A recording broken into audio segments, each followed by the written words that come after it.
So I thought I'd do another segment today where I would kind of talk about this thing that's been in the news. So for those of you who've been paying attention, the International Court issues warrant for Russian President Vladimir Putin's arrest. Ah, boy. All right, so here's the gist of it. So Russia has been deporting children from the annexed areas of Ukraine into Russian territory or into the Russian Federation, basically. So they're taking children from annexed Ukraine into Russia proper. And I think I've read somewhere it's about 16,000 kids.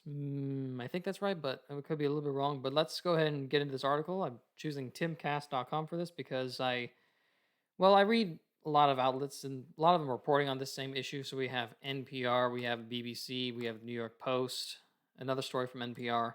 But I prefer Timcast because I have a little bit more faith in their credibility. Anyhow, let's get into it. The International Criminal Court has issued a warrant for the arrest of Russian President Vladimir Putin for his alleged role in the unlawful deportation and transfer of Ukrainian children. The ICC also issued a warrant for the arrest of Maria Alexeyevna Lvova-Belova, the Commissioner for Children's Rights in the office of the President of the Russian Federation on related charges.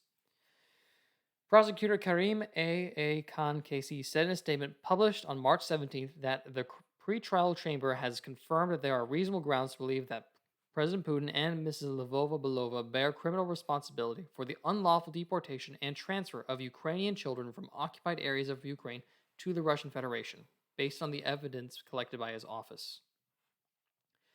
In instance identified by my office, yada yada yada, the law that was changed in the Russian Federation, so Khan has visited Ukraine on 4 occasions as part of the investigation into the alleged abduction of children.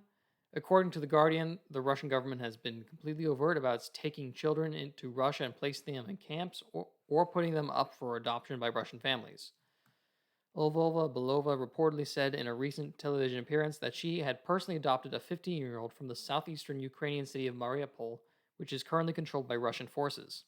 The Kremlin dismissed the announcement. Russia does not recognize the ICC's jurisdiction, leaving little chance of any trial.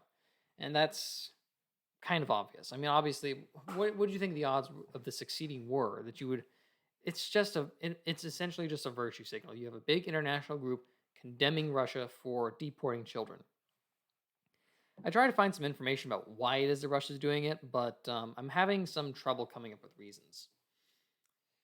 So this is just speculation on my end, so take it with a grain of salt. Don't take it seriously. But from what I know, Russia has a problem with fertility rate. So Russian fertility rate.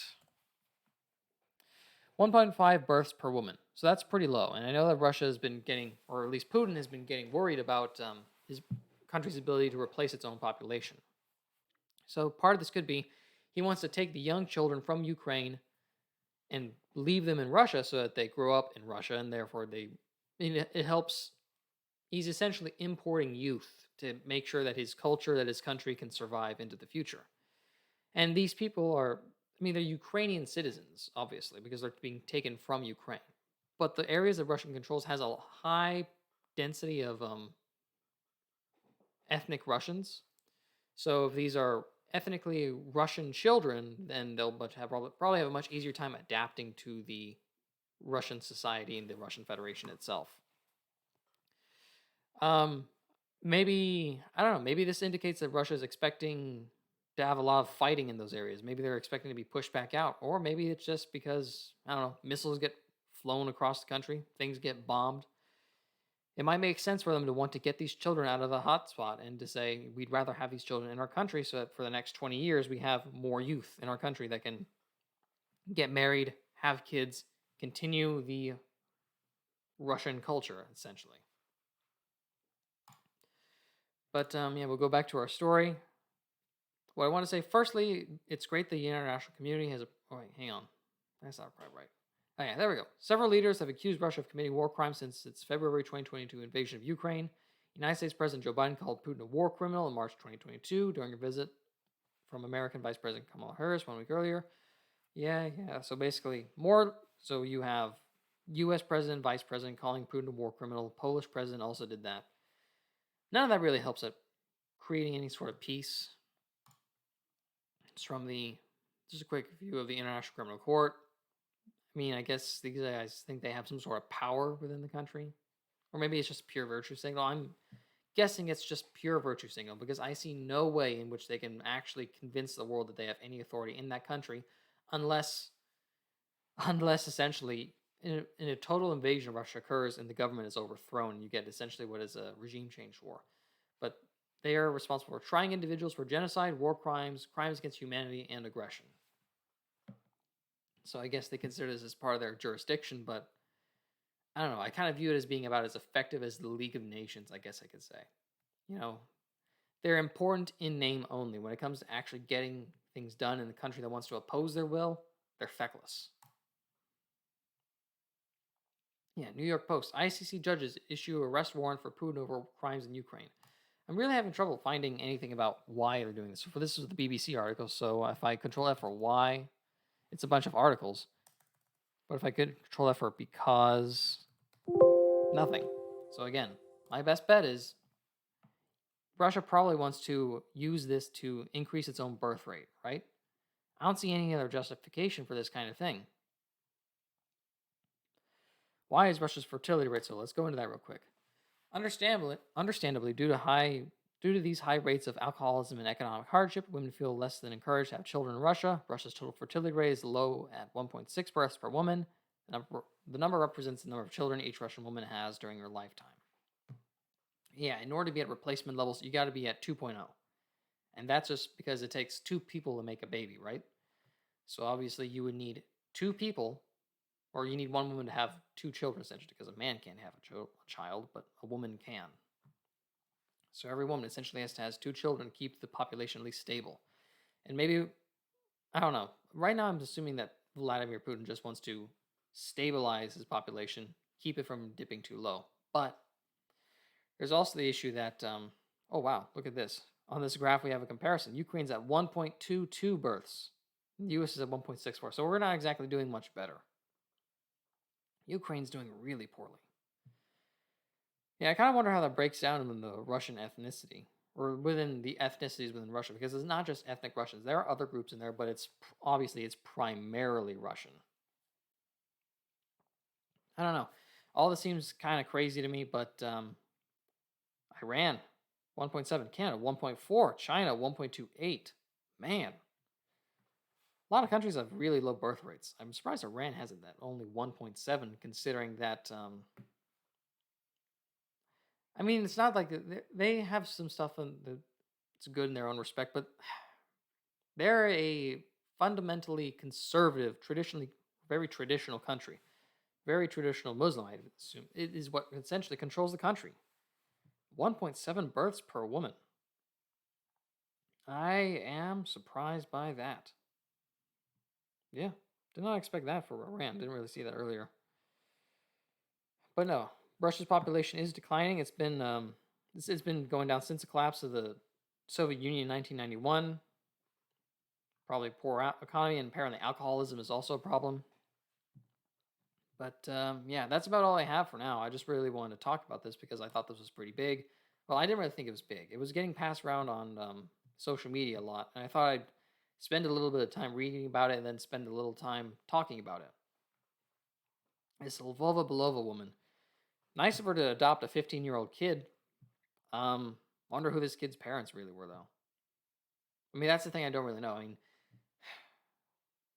maybe I'll extend this into a short little rant, but what we have here is we have the ICC, the International Criminal Court, is complaining about the fact that Russia is deporting children, or essentially abducting children into their country.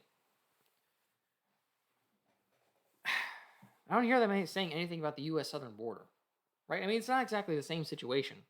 But think about it this way. Since Obama, we've had the DACA program in place, right? So that means that when, say you have a migrant family that shows up, we can deport the parents, but we'll keep the kids, if that's how it works. Maybe I don't have a perfect understanding of that. But children who wind up here, we wind up keeping. When they come here, we have to put them in cages separately. And that's like, I'm not exactly happy about that situation, but when you actually go into the DNA of like the kids who are coming here, they're frequently not related to the adults accompanying them. So that's a pretty serious issue, and so it doesn't make sense to always keep them together. Honestly, the easiest solution would be to fix the border and stop these migrant crossings and go after the groups that are encouraging migrants to come. But that's a whole other separate issue.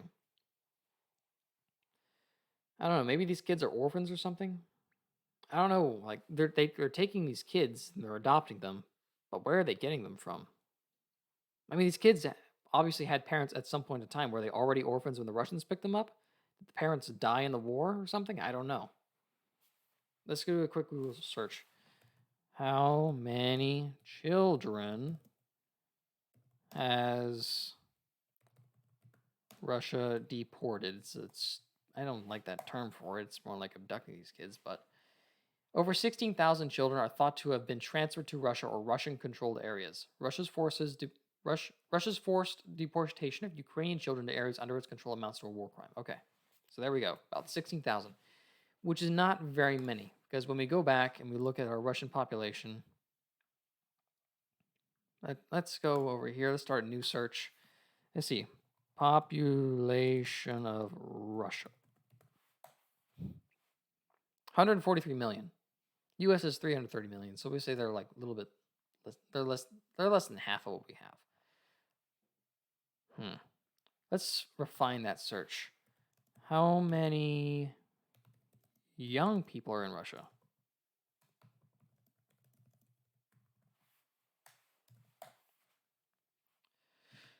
All right, characteristics, former rows. Let's keep looking. Oh, whoa.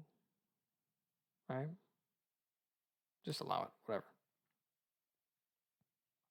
Male, female. So I guess these are ages 1 through 5, 9, 10, 15, 19. In thousands. So I guess it's what? Yeah, 49 million? I don't know. Under 1, 736,000? I assume that's what that means. 4 more rows. What percent of Russia is under 18? That's better. So, under 18, 23%. 18 to 44, 34%. And 44 is a bit old to start having children, but we'll say from like 18 to about 35. It's roughly 30%. I mean, even at 44, some people can manage to still have kids, although that's quite a challenge. But 16,000 is not going to come anywhere near that, because if we do a calculator and just 34% of 143 million, 16,000, it's not even going to be remotely close. But again, Russia is taking these kids, and that's my best guess. It's because they're trying to protect them for some reason. I'm assuming maybe they just want to get more kids. I'm assuming they're ethnically Russian kids. There's a sort of a lack of information about this that I would like to know, but again, the news isn't perfect. Maybe by Monday we'll know more. Anyhow, that's about the end of it for this rant. Thanks for listening. This is just a hobby channel. I'd like to do it just because I like talking about the news. Anyhow, thanks. Have a good one. Stay safe. Bye.